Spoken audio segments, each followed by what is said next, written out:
IFM. Kapag nararamdaman mo na hindi ka komportable sa isang tao, mas mabuti pa sigurong isumbong mo na siya.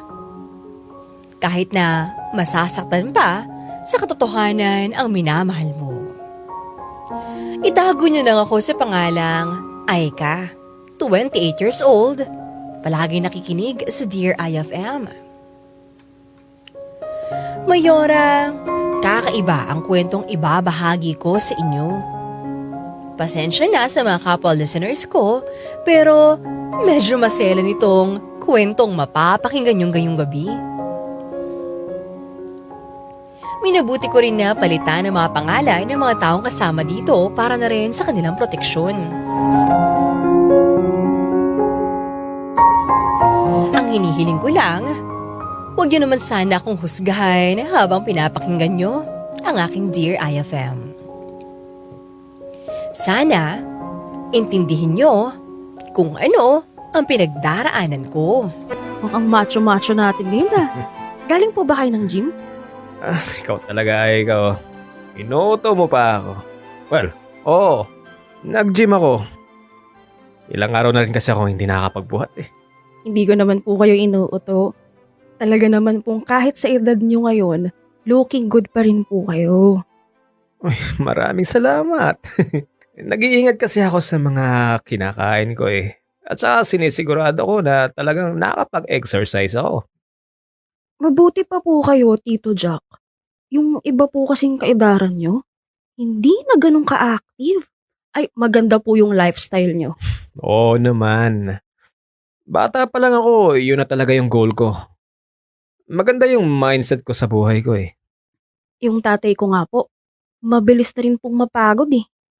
Kapag naman po niyayaya ako siyang mag-exercise, ayaw naman po niya. Tinatamad na raw po kasi siya. Oo, hindi pwede yung ganun sa akin.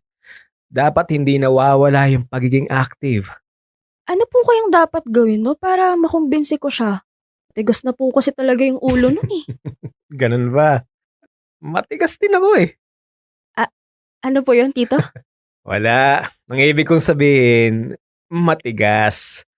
Matibay ako eh. Nakita mo ba yung workouts na ginagawa ko? Titibay talaga ako doon. Oo. Ganun po ba? Oo. Oo nga po eh. Parang grabe po yung mga workouts na ginagawa nyo no? Kahit nga yung anak ko, hindi kaya yung ginagawa ko. Kaya sabihan mo yung tatay mo, dapat nag-exercise siya para maging healthy at maging matigas katulad ko. Sige po. Makakarating po kay tatay. Nasa na po ba si John? Nako, ewan ko ba dyan sa anak ko? Napakatagal kumilos. Oy, John! Ang tagal mo naman dyan. Huwag mong pinaghihintay yung girlfriend mo dito. Pasensya ka na ha. Ganyan talaga si John. Mabagal kumilos. Parang hindi lalaki. Oo nga po eh. Pero nasanay na rin po ako. Hintayin ko na lang po siya. Ilang beses ko nang pinagsabi niyan tungkol sa ganyang ugali niya eh. Ang sabi ko nga sa kanya, ang mga babae, hindi dapat pinaghihintayan. Wow, grabe po talaga kayo, Tito Jack. Sobrang gentleman niyo po sa mga babae. Ganon naman talaga dapat eh. Hindi naman sa pagmamayabang. Pero alam ko kung papaano mag-isip ang mga babae na yan. Talaga po ba? Ano pong ibig niyong sabihin dyan? Expert po talaga kayo sa mga babae? Ay ka, kilala mo ako. Hindi ako magsasalita tungkol sa isang bagay na hindi naman totoo. Eh kung gusto mo, subukan ko sa'yo yung expertise ko eh. Ano po? Ako po ba? Bakit po ako? Sa'yo ako interesado eh. Ano kaya ang iniisip mo habang tinitingnan mo yung pawis na katawan ko? Hi babe. Sorry. Tagal kong kumilos. Napasarap yung ligo ko eh. Okay lang. Tara na, John. Aalis na tayo. Ikaw talaga anak ko. Kung ano naman yata yung ginawa mo sa banyo eh. Nakakahiya sa girlfriend mo.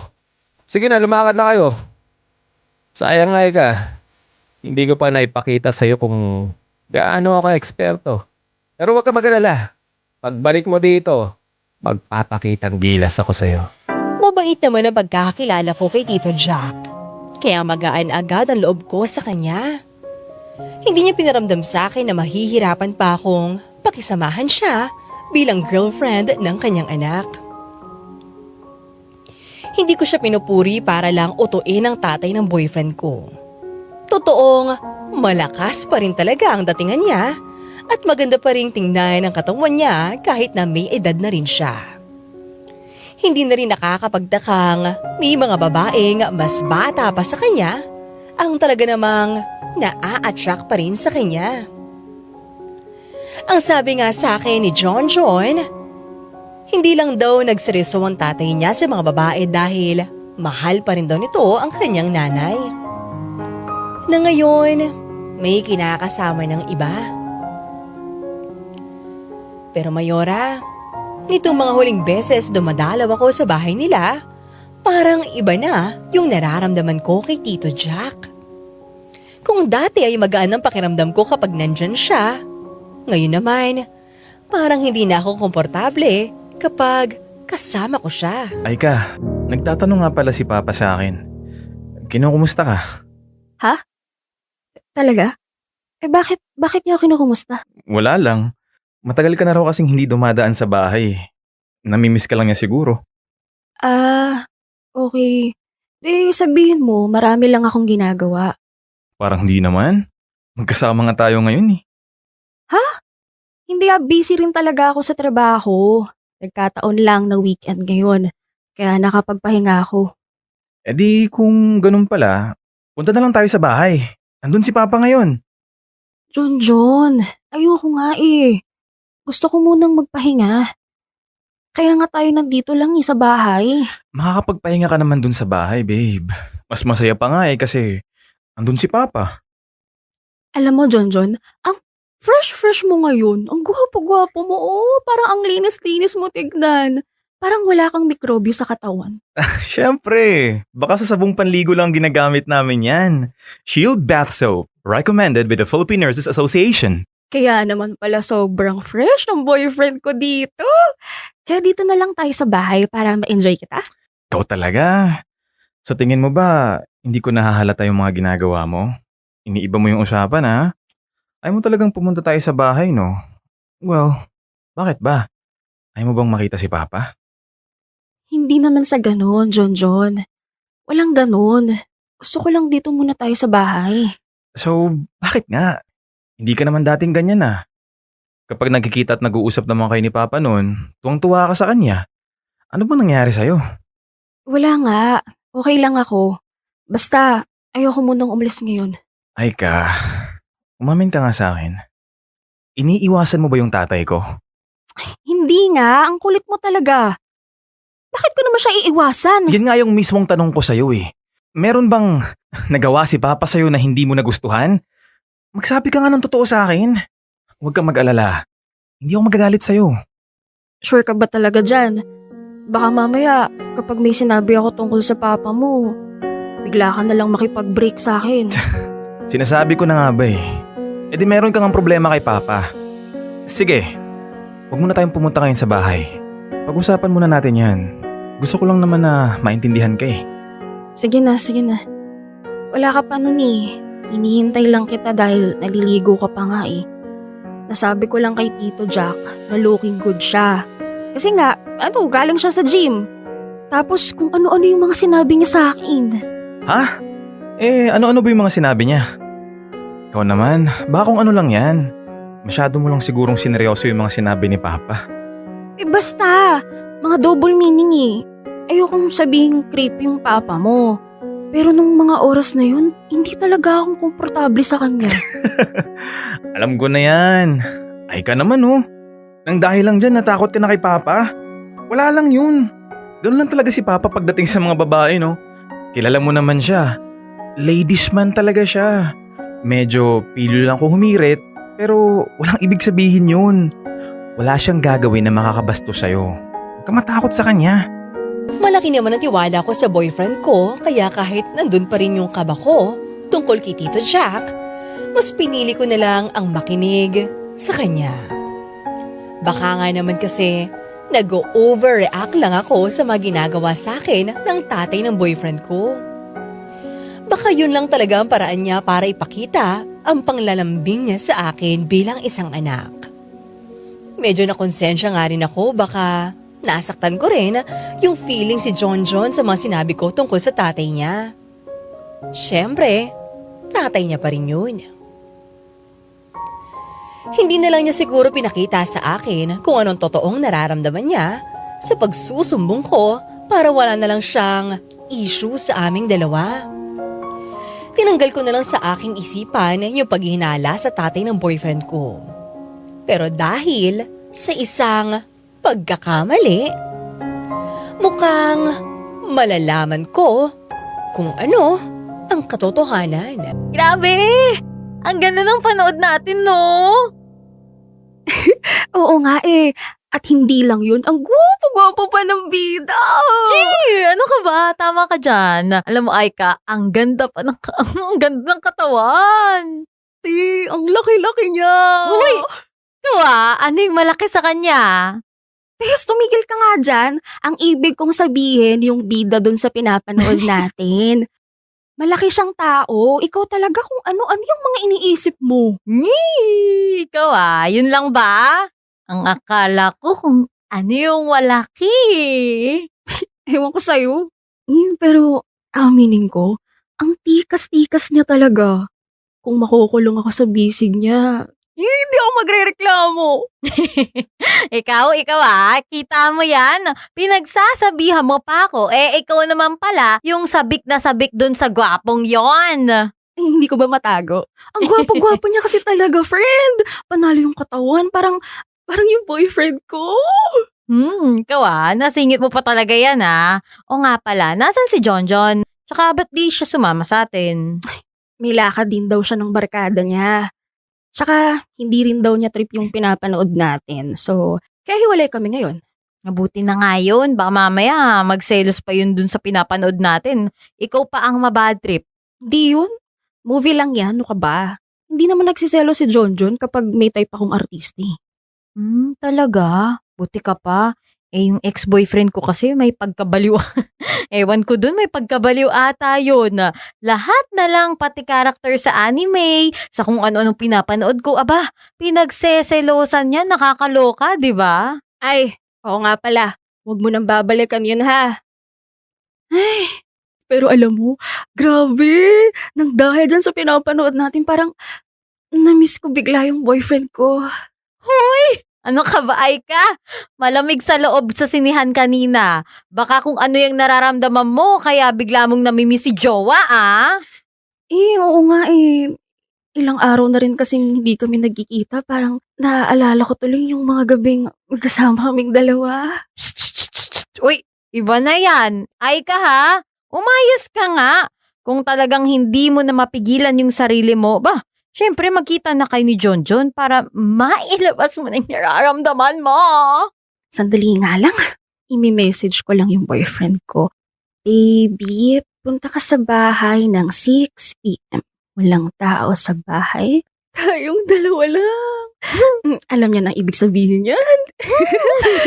Grabe ka na talaga, Aika. Parang dati lang. Di ka naman ganyan. Nung naging kayo ni John, naging mapusok ka na Ikaw pa ba talaga yan? Ikaw na ngayon yung nagyayaya ng sexy time, Siyempre naman, no. Hindi na ako conservative ngayon. Kung minsan pa nga, ako pa yung agresibo kung pag-sexy time namin eh. Aba! Akala ko pa naman, maglalakwatsa pa tayo pero yan, wala akong magagawa Siyempre, gusto mo talagang makauwi dahil, Sorry, bes. Babawi na lang ako sa'yo next time. Tingnan ko nga kung nakapag-reply na si... Ay! Ako! Patay! Nagkamali ako! Paano nagkamali? Bakit? Ano nangyari? Narong send ako kay Tito Jack! Nasend ko yung message ko sa tatay ni John. Hala! Ano? Bakit hindi mo man lang chinecheck? Diyos ko naman. Ano ba yan? Ano bang nangyari sa'yo? Bakit hindi mo chinecheck yung message mo? Sorry naman. Pareho kasing John yung real name nila Junior kasi si John, kaya nalito lang ako. Ikaw talaga, hindi ka nag-iingat. Baka mamaya kung ano pang isipin ng tatay ni John. Oo nga Di bali na lang. Magsusorry na lang ako. Sabihin ko na lang na wrong send lang ako sa kanya. Ay nako, talaga. Huwag ka na nga dumaldal dyan, bilisan mo, mag-reply ka na. Mahirap na at baka isipin talaga niya na nagyayaya ka, Diyos ko naman. Naku, bes.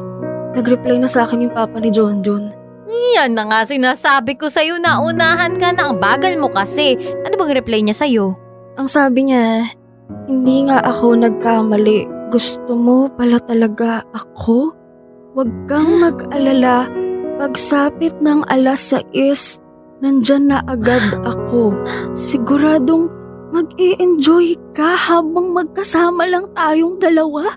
Oh my gosh. Gusto ko pa sanang kumbinsihin ang sarili kong hindi ako binabastos ng tatay ng boyfriend ko. Pero Mayora, malinaw sa kanyang reply sa akin kung ano talaga ang totoong motibo niya para sa akin. Sinong matinong tao ang magsisend ng ganitong klase ng reply sa girlfriend ng anak niya? Hindi na ito simpleng panglalambing o pagbibiro lang para sa akin. Hindi ako pwedeng magkamali sa nararamdaman ko sa kanya. Sigurado akong hindi na talaga niya ako nire-respeto. Meron siyang gustong makuha sa akin na kahit kailan hindi ko ibibigay sa kanya, Mayora. Pero kung kailan naging malinaw na sa akin ang lahat, saka ko naman naisip na lalo palang humirap ang aking sitwasyon. Hindi ko alam, Mayora Iskamo rin ako paano ko susumbong sa boyfriend ko ang pababastos sa akin ng kanyang ama. Simula nang maron send ako sa tatay ng boyfriend ko, Mayora, naging malinaw sa akin na binabastos talaga niya ako. Hindi ko na alam kung ano ang gagawin ko. Naguguluhan ako kung ano nga ba ang magiging desisyon ko nang dahil sa nangyayari. Parang gusto ko nang magsumbong kay Jonjon. Pero syempre, iniisip ko rin kung ano mararamdaman niya. Ayoko namang masaktan ng dahil dito ang boyfriend ko. Dahil hindi naman niya kasalanan ng kung ano man ang nagawa sa akin ng kanyang tatay. Hindi na muna ako nagpakita kay Jonjon at pinilit kong huwag na munang isipin kung ano ang nangyari.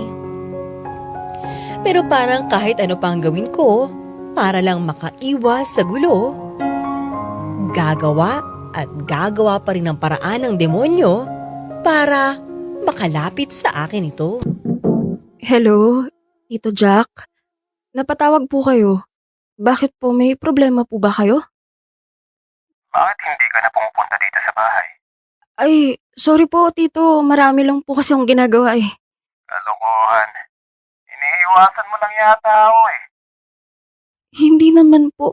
Totoo po yung sinasabi ko. Marami po akong ginagawang trabaho. Kaya po kapag rest days ko po, sa bahay lang po talaga ako. Talaga? Eh kung pahinga rin lang naman ang hanap mo, dito ka na lang sa bahay. Dito ka na lang magpahinga. Hindi na po. Okay lang po ako dito, Tito. Hindi ka okay. Kailangan mo ng matinding masahe. Huwag ka mag-alala. Ako ang magmamasahe sa'yo. Tito Jack, tatapatin ko na po kayo ha. Hindi na po talaga ako natutuwa sa inyo. Ay bakit ano naman? Anong problema? May nagawa pa ako o nasabi sa'yong hindi mo nagustuhan? Aba, talagang, seryoso po ba talaga kayo? Sa tingin niyo po ba natutuwa akong binabastos niyo ako? Pero yun naman yung gusto mo, di ba? Yung pinabastos ka. Hindi ko po alam kung ano yung sinasabi niyo. Hindi raw niya alam. Eh bakit niyaya mo akong mag-sexy time nung isang araw? Ako rin ang dehado dito. Mahal ako ni Jonjon. Pero siguradong mas pipiliin niyang maniwala sa tatay niya kaysa sa akin. Ano nga ba naman ang laban ko kay Tito Jack kapag nagkasisihan at nagkaharapan na kaming tatlo? Ayoko magkaroon ng malaking problema ang relasyon ko kay Jonjon at ayoko rin naman siyang masaktan. Kahit na malinaw naman kung ano mang habol sa akin ng tatay niya, ayoko rin namang makahalata ang boyfriend ko sa totoong nangyayari. Ayokong mag-alala siya ng dahil sa akin. Kaya kahit takot na takot talaga ako at labag ito sa loob ko, pumunta na lang ako sa kanilang tahanan para naman hindi na ako kulutin ni Tito Jack. Lumabas na tayo. Ayoko, John. Dito na lang tayo. Ayoko lumabas. Parang tanga naman oh. Wala naman tayong ginagawa dito eh. Kahit na. Basta, dito na lang tayo. Baka hinihintay na tayo ni Papa sa salas eh. Bakit ba kailangan nandun tayo? Kailangan ba nating magpakita sa kanya? Ikaw naman yung pinuntahan ko dito, hindi naman siya. Kabastusan kasi yung hindi tayo nagpapakita sa kanya. Eh, syempre, siya yung may-ari ng bahay na to. Basta ayoko, John. Dito na lang tayo. Please lang, huwag mo akong pinipilit. Ah, alam ko na. Ganito na lang. Para may magawa tayo dito, mag-sexy time na lang tayo. Ano ba, John? Hindi pwede. Ayoko. Oh, bakit pati yun ayaw mo? Eh, dati ikaw pa nga yung madalas na nagyayaya sa akin eh. Yun nga eh. Hindi naman kita niyayaya. Kaya pwede ba, wag mong ipilit. Alam mo, ay ka, nawiwirdohan na ako sa'yo ah. Hindi ka naman dati tumatanggi sa sexy time eh. Andyan yung tatay mo kasi. Kaya ayoko. Eh ano naman ngayon? Dati naman, kahit nandito siya sa bahay, nakapag-sexy time naman tayo ah. Pwes, hindi na ngayon. Bakit ba ayaw mong mag-relax na lang? Ngayon, kung gusto mong lumabas ng kwarto, ikuha mo na lang ako ng tubig at nauuhaw na ako. Bahala ka dyan. Ayoko nga. Tinatanggihan mo ako eh. Eh di tatanggihan din kita. John naman eh. Hindi ako nakikipagbiruan sa'yo ah. Nauuhaw na talaga ako. Bahala ka dyan no. Ikaw naman yung nauuhaw ah. Ba't ako yung pinapakuha mo? Kung gusto mong makainom ng tubig, ikaw mismo yung kumuha ng iinumin mo. Huwag mo akong utusan. Lumabas ka nga. Nandito ka lang pala sa kusina. Kanina pa kita hinihintay eh. Bakit mo ba ako pinagtataguan ha? Lalo mo ba akong pinapasabik sa'yo? Lumabas lang po ako ng kwarto para uminom ng tubig. Babalik na po ako sa kwarto. Ang swerte naman ng baso. Nadampian ng labi mo. Ano bang ginagawa niyo ni John sa loob ng kwarto ha? Baka kung ano na yan. Uy, ang daya niyo ha. Yayaan niyo naman ako. Kung ano man po yung ginagawa namin sa kwarto, labas na po kayo dun. Nagiging bastos ka na sa sarili kong pamamahay ah. Pero, yan nga yung hinahanap ko sa isang babae. Alam mo ba yon? Yung pumapalag. Lalo akong nacha-challenge eh. Kailan niyo po ba talaga ako titigilan? Mahal na mahal ko po si John. Ayoko pong magka-problema yung relasyon namin.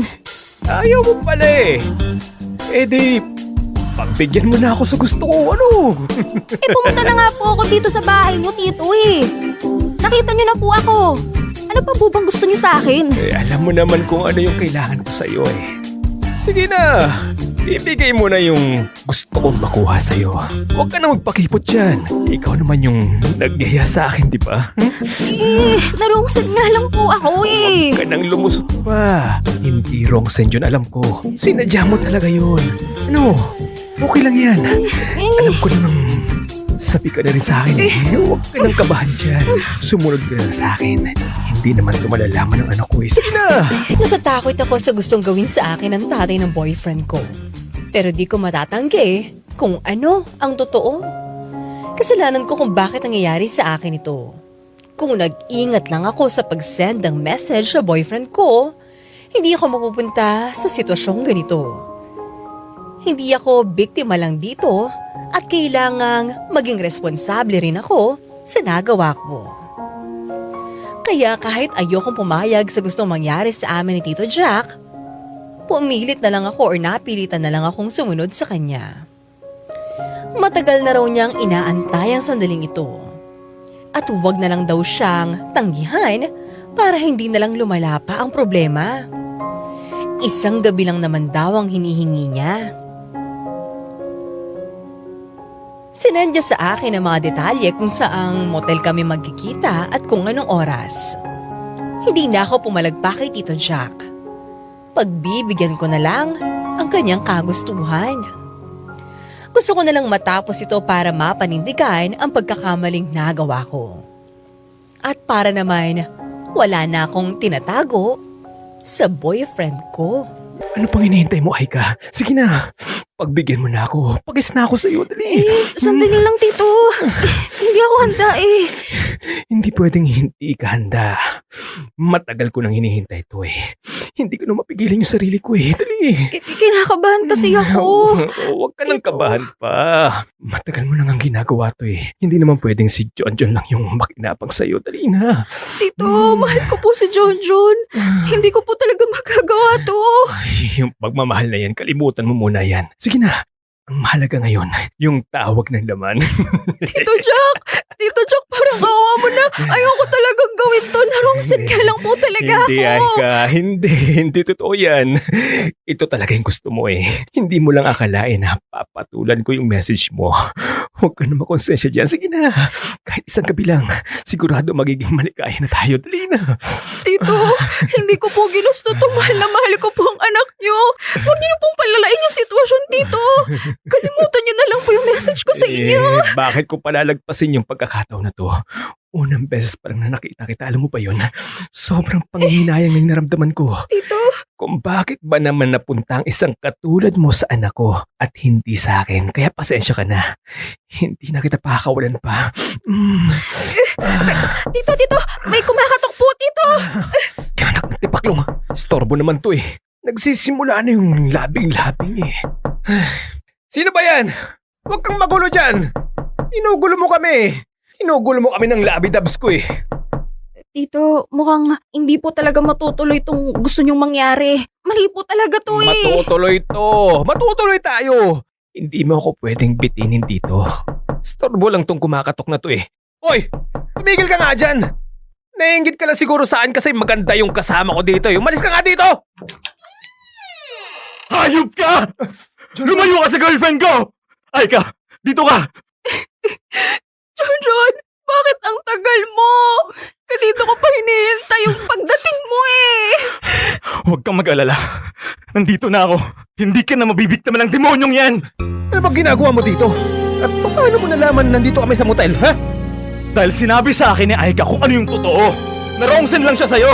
Ma-blackmail mo yung girlfriend ko, ha? Nakakadiri ka! Kahit tatay pa kita, ikinakahiya kita! Anak, sorry. Hindi ko naman sinasadya to eh. Hindi ko to kasalanan. Inakit ako ng girlfriend mo. Ginamit niya yung kahinaan ko kasi alam niya matagal na ako naghahanap ng magmamahal sa akin. Hindi po totoo yan. Tinakot niyo po ako. Pinaniwala niyo na magagalit sa akin ng anak niyo kapag sinabi ko sa kanya kung ano yung totoo. Huwag niyo po akong balik na rin dito. Kayo ang manggagamit dito. Lubayan niyo na ako. Hindi ko mapaliwanag ang nararamdaman ko noong dumating si John para iligtas ako mula sa kanyang tatay. Nag-send ako sa kanya ng mensahe bago ko nakipagkita kay Tito Jack at sinabi ko ang lahat sa kanya.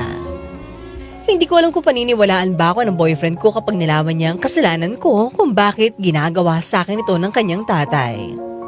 At malaki pa rin ang possibility na kahit alam na niya ang totoo, pwedeng kampihan pa rin niya ang tatay niya. Kaya naman sumugal na lang talaga ako at baka sakaling makikinig sa akin ang lalaking mahal ko. Hindi nga ako nagkamali, Mayora.